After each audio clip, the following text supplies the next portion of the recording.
substance abuse is rampant. 3 DUIs and multiple stories. I mean, I could tell you war stories for forever. Half of people 12 years and older have used drugs. When people have what we call spiritual awakening, you actually have higher dopamine release than drugs, right? And sin as being disordered passion. Someone who is addicted, it's like telling somebody, don't be hungry. All across the board, right? I see patients, doctors, all kinds of profession, all races. The last decade of my drinking and using, I saw that God had been with me the entire time. Yeah, I'm anxious, let me use alcohol. Or different reasons people may get into that initially. What is substance use disorder? What are we talking about here today? You're supposed to do them in order. You're not supposed to skip around and hop around and buffet them. If you can't do step one,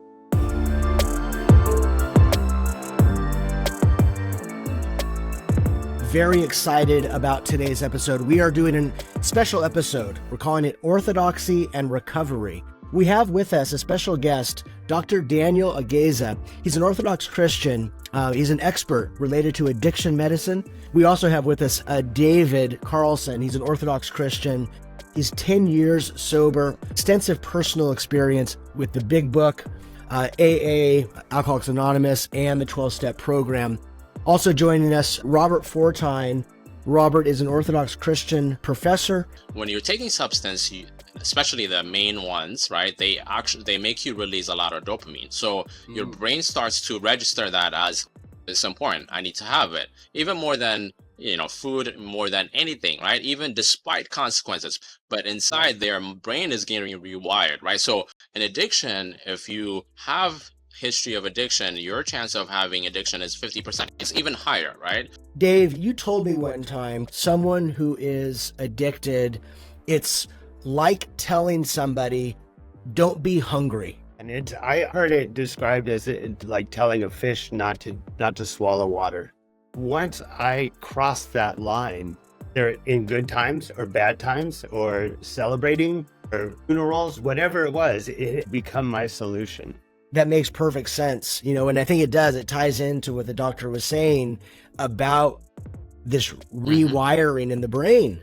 Gets in the way at best. And I had been walking around telling people at the rehab I was in that I was going to quit drinking and I was going to quit doing, and some other drugs. But I said I was going to smoke some weed. I was going to, still keep doing marijuana. And I'd be good. I'll be good. And then I heard him say, good gets in the way of that. And I had realized, man, I am 40 years old, and I don't think I've ever tried to be my best. I had always been absolutely okay with just mediocre, just getting by, just paying the bills, just covering the rent. Coming back to the addiction component, your brain is rewired, and we have different brain areas that initially you may start for a specific reason. I'm anxious, let me use alcohol, or different reasons. People may get into that initially, but once your brain starts to rewire and your genetic component also kind of fires up, then you start to go in the same circle, right?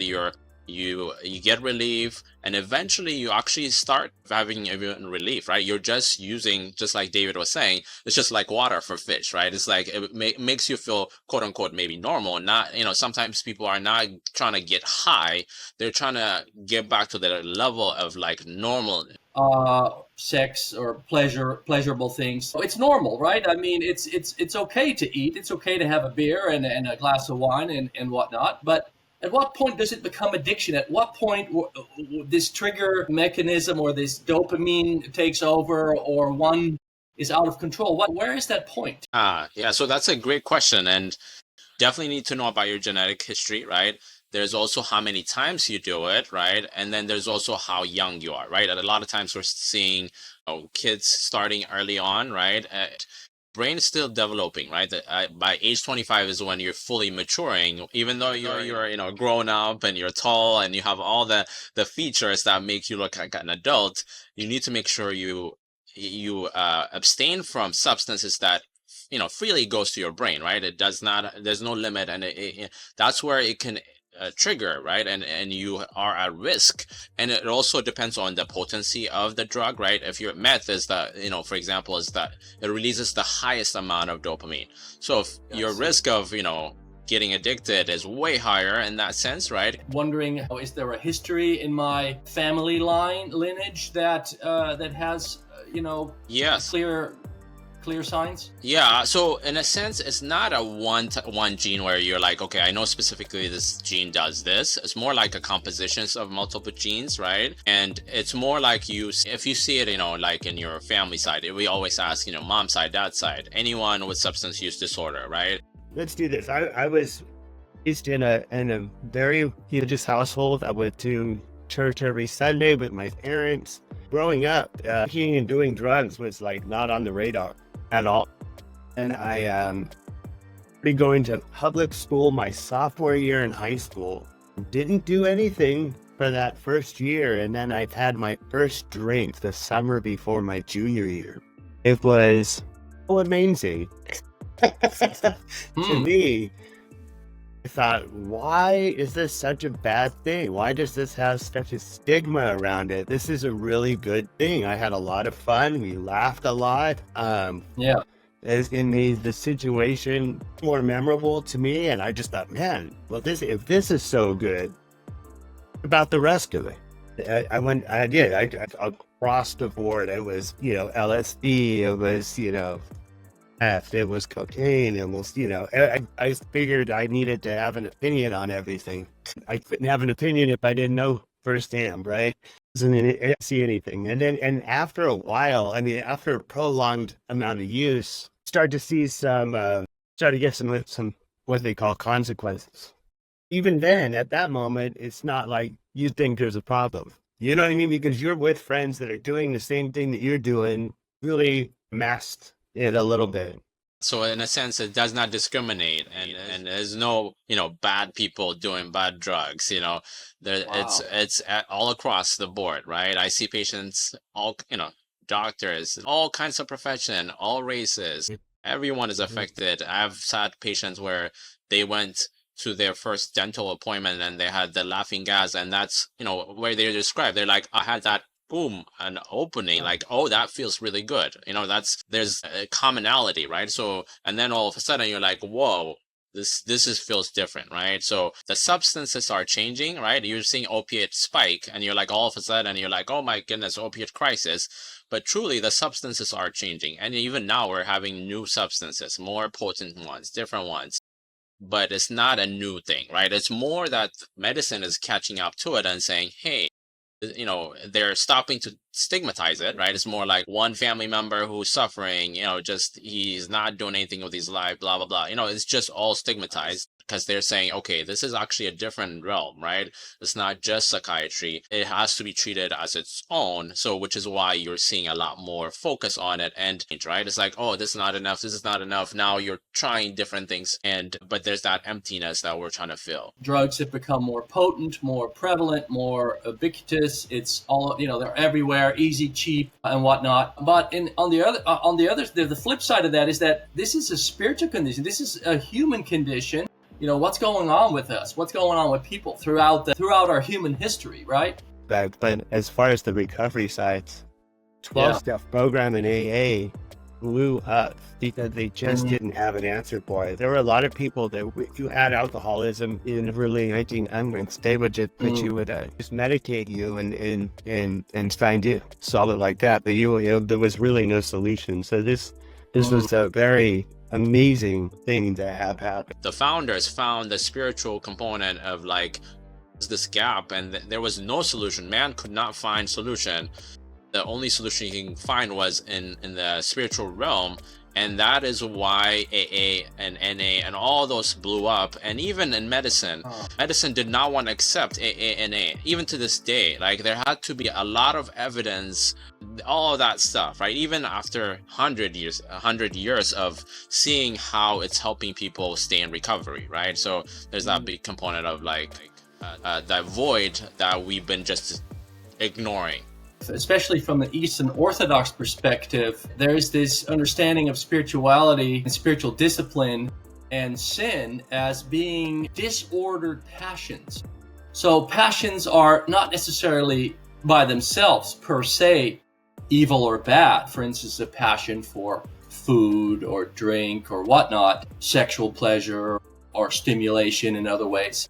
But it's when it becomes disordered that it then they take over, and they are harmful, right? They are then take over and actually are detrimental to a person. So from the Christian perspective, it's very interesting to hear you guys talk about how these things take over and how they affect people to a point where they can't do without these these substances. Or Do a little thing that would be about step 6 and 7 of the 12 steps.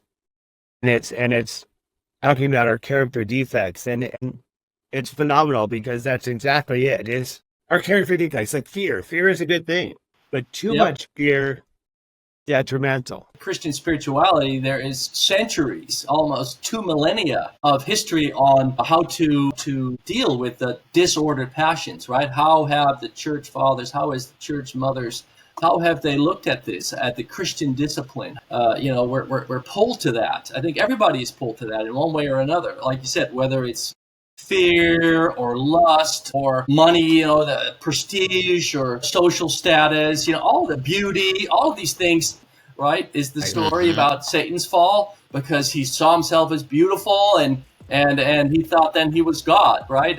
Our hearts are restless until they find their rest in him. And it's been kind of put into modern parlance. We have a God-shaped hole within us. Right. That is not just related to substances, but that is related to, as you were touching on, Robert, the passions, including in the modern day, sexual addiction, pornography addiction, things of this nature.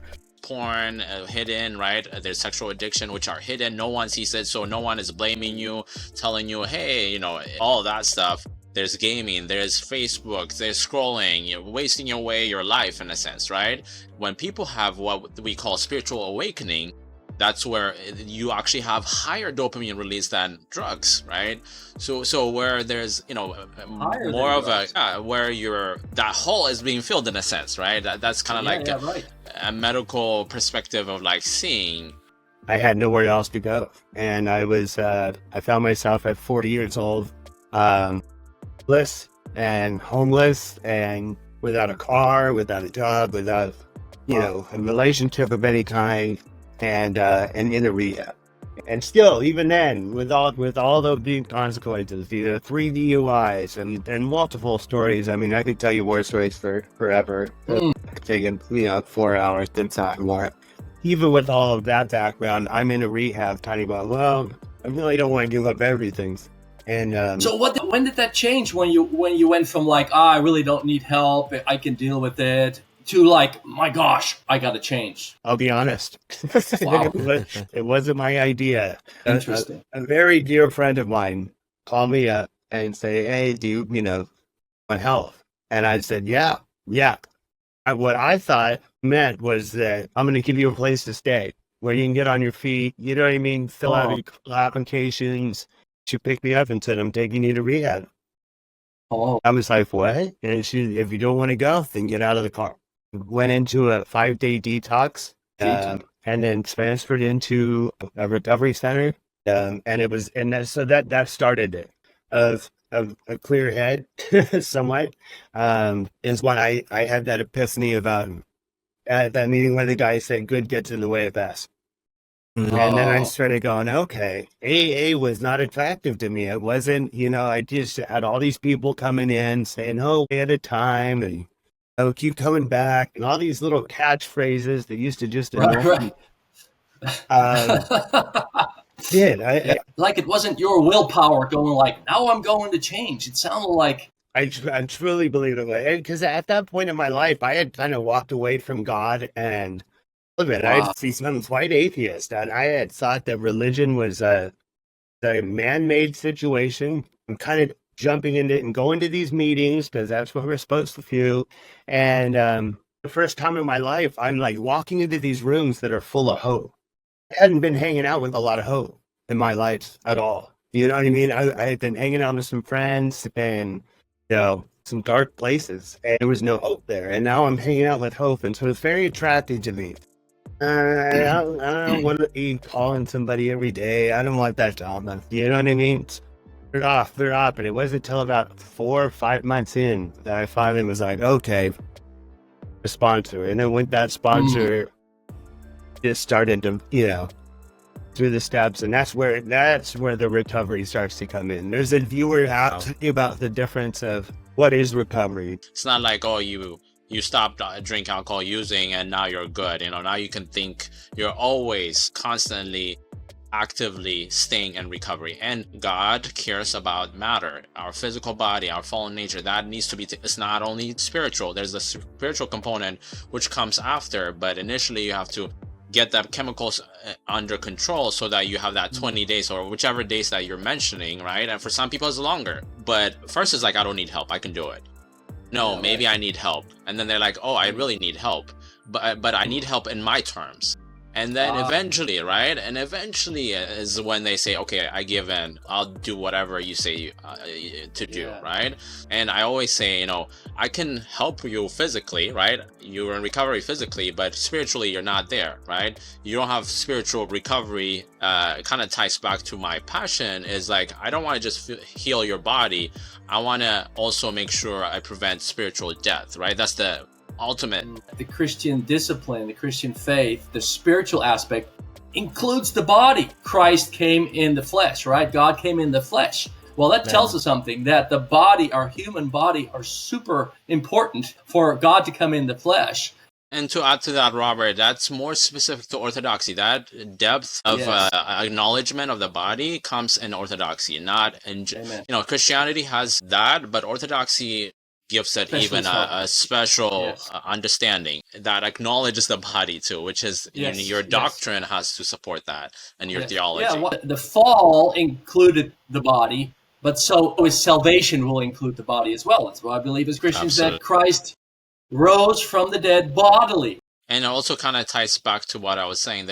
I said there's no cure, right? And from Orthodoxy perspective, that your body is going to be fully restored when Christ comes, your fallen nature. So in a sense, we have to stay vigilant in that. But what I'm hearing here in these 12 steps is a treatment. You're treating a condition that doesn't go away. You're not curing it, but rather you're addressing how to deal with it on a day-to-day basis, something of that nature. Few different times and in a few different ways, but basically it says point of this book is to introduce you to a power greater than yourself that can solve all your problems. There are atheists in Alcoholics Anonymous, and some people will use God as a synonym for a group of drunks. Use the power of the group, and so, they kind of go out of their ways. That there's a phenomenal chapter in the book that talks about called We Agnostics. And it addresses faith, and it does it so masterfully. What you put into it is what you get. It's like, but majority, as David is saying, if you're doing the steps, you've really thought about first step, for sure, and you've seen it in your life demonstrated. You've had so many consequences. You become, whether you like it or not, powerless over your substance. And then your life has become unmanageable. There's really, if you can't do step one, and now like Dr. Daniel mentioned, steps are order. You're supposed to do them in order. You're not supposed to skip around and hop around and buffet them like I've been to do for a little while. 10 or 12 days into it, they'll go, I'm okay. I got this. And that doesn't, you stopped. They say, if you don't, there's really no point in going any further. Stay with anything else in those steps. So it's a critical step. Enabled me to get as much time as I have underneath my belt, as I know that I have this thing called alcoholism, and I know that it would take today is one bad idea and I might go out and have a drink and it's all over. It's all over. And that would be me doing my first step, saying, no, I don't think I have a problem. I think I can take care of this. That's how I approached Christianity for many years. It was kind of like, I'm at church. One of the things I love about Orthodoxy is about the work. about the process. It's about the steps. Yes. And I need the steps. That's what I've come to realize by God's grace. Yes. 12 steps is a program of action. You cannot just go sit in a room and absorb it. You know what I mean? You have to be involved. You have to go to liturgy. Yes. You have to make confession. Right. You have to take part in the Eucharist. Yes. You worship, and you have to pray. And you know what I mean? It is. Liturgy. What is liturgy? It means liturgia. Liturgy comes from the word liturgia, which means the work. It's work of the people. Right? You don't just do it by yourself. There's someone who's done it, who's there shepherding you, who can speak to it, and you're admitting to someone you're powerless. And that parallels with Orthodoxy. You're going to your priest and saying, or you've dealt with your sins so many times, you're like, I can't do it. I am powerless. I need, it's not just my willpower. I need to come there. I need to take communion. I need the forgiveness there. All those things play a big component. And that's where you're seeing what the church has had for 2,000 years. And, 100 years ago is when you're coming up with the solution. We've kind of forgotten God in a sense, right? For many years. But the solution is there. I mean, so let's get into this. So there's no physical proof that you've done the first step. Say that you did it, right? No physical proof that you've done the second step either. You can kind of just go, I know what I did, to be honest with you. Kind of fake it. You know what I mean? You're starting to feel good now. You're sleeping normal. You've got a job. You know what I mean? You've cleaned up. Your head's clearing out, I don't know, for me, it was like I was talking to my family members again. I was back in their lives and certain friendships that developed that were just blossoming. And it was like, man, this feels so good. There's a certain optimism that came with that. And I don't know if it was for the last decade of my drinking and using, I saw that God had been with me the entire time. Protecting me, keeping me safe, getting me to this point in my life. I was like, wow. At a point I couldn't, once you see that, you can't unsee it. Just can't unsee it. And because I've been in some very dark places. I've been in some very, very dark places. So it was, to look back and see that he had been there the whole time was just like, absolutely amazing. We need to surround ourselves with people that we can trust and who truly love us. Spiritual manipulation, misuse of spiritual authority, toxic, perhaps the worst of all type of toxicity and abuse, right? A lot of spiritual abuse happens. So I think I want to make clear that, and what I see in the what David, when you said that the sponsoring, you pray with your sponsor, that tells me of a beautiful relationship where you can trust this person and this person is looking for you and for the best of you. And I think this is so important. Oh my goodness. We cannot go through life without people that we can trust. They may have done this, which I guess in the next other steps we'll talk about, right? Or David, but this is a big step and there's a lot of emotions involved, right? There's the fear, all that gets replayed. So it takes months, right? This is not a one, small step that you just do. You're really unpacking. It's like you're cleaning out your whole house, multiple houses, right? It's not over the years. So it's a big step and people need to be supported at this step.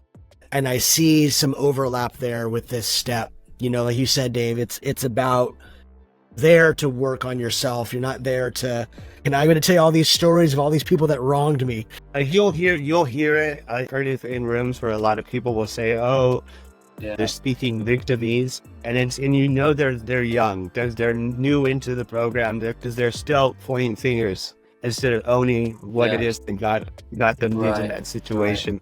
It's also, when I started preparing for my first confession, it was exactly the same. It was exactly the same, because I'm having a look at these dark, so pretty sides of myself, and admit that there is a way out.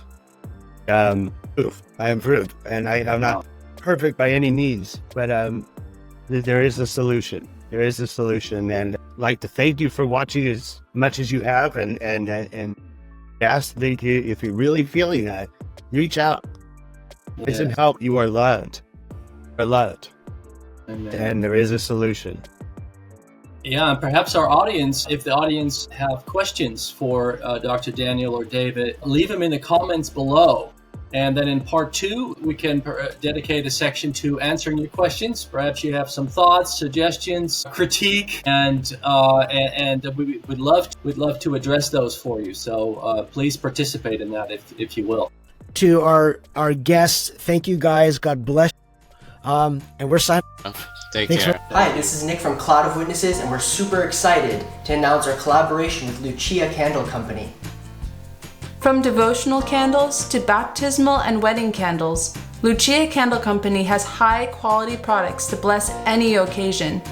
Add a touch of inspiration to your icon corner with our 100% natural white beeswax candles, complete with icons and quotes from beloved saints, new and old. Check out our online shop at luciacandlecompany.etsy.com. Link is in the description below. Thank you and God bless you.